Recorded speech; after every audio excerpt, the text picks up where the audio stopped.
హైదరాబాద్లో పేదలకు అన్యాయం జరగనివ్వమని పైరవేళ్లతో అక్రమంగా నిర్మాణాలు జరిగాయని మూసి ప్రక్షాళన చేస్తే తప్పేంటని చెరువుల్లో ఇల్లు కట్టుకుంటే ఎట్లా అని మంత్రి సీతక్క ప్రశ్నించారు. కామారెడ్డిలో డబుల్ బెడ్రూమ్ ఇండ్లను చెరువుల్లో కట్టించారు. గత ప్రభుత్వం 70 ఏళ్ల విధ్వంసం జరిగిందని ఆరోపించారు. పేదలను ఇబ్బంది పెట్టాలనే ఉద్దేశం ప్రభుత్వానికి లేదని మంత్రి సీతక్క స్పష్టం చేశారు.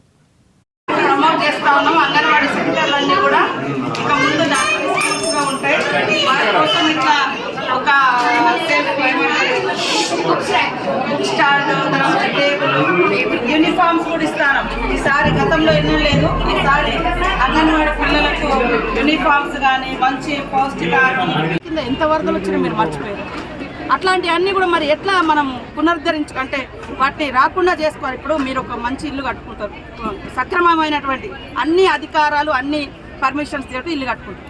ఎవరో అక్రమంగా లేదా బెదిరింపులతోటి లేదా పైరవి చేసుకుని వచ్చి అక్కడ ఇల్లు కట్టుకుంటే ఆ చెరువులలో మీరు చూసి ఒక ఇల్లు అయితే చెరువులనే ఉంది. మొన్న ఎవరిదో హైదరాబాద్ అనుకుంటే చెరువుల నీళ్ళు ఉంది.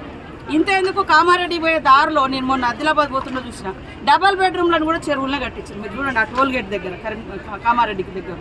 అంటే గత ప్రభుత్వం అట్లా చేసి ఈరోజు వాళ్ళే అన్నారు, 70 ఏళ్లలో విధ్వంసం జరిగింది, మేము మొత్తం పునరుద్ధరిస్తామని చెప్పి విడిగా పర్మిషన్లు ఇచ్చి మరి బిల్డర్లను లేకుంటే మధ్య దళారీలను ఎంకరేజ్ చేసి ఇబ్బంది పెడుతుర్రు. నేచురల్గా పబ్లిక్ ఎవరైతే ఉన్నారో వాళ్ళకి ఎప్పుడు నష్టం చేయాలని మా ప్రభుత్వ ఉద్దేశం కాదు, వాళ్ళకి అన్ని లాభం చేయాలని చూస్తాం. కాకపోతే దళారీలు ఎంటర్ అయిన మీ ఛానల్ ద్వారా నేను ఆ మూసీ నది డెవలప్మెంట్ అథారిటీకి కానీ హైడ్రాక్ కానీ తెలియజేస్తుంది. దీంట్లో ఎవరు తెలిసి చేసారు ఎవరు తెలియక చేశారు అనేది తీయాలి.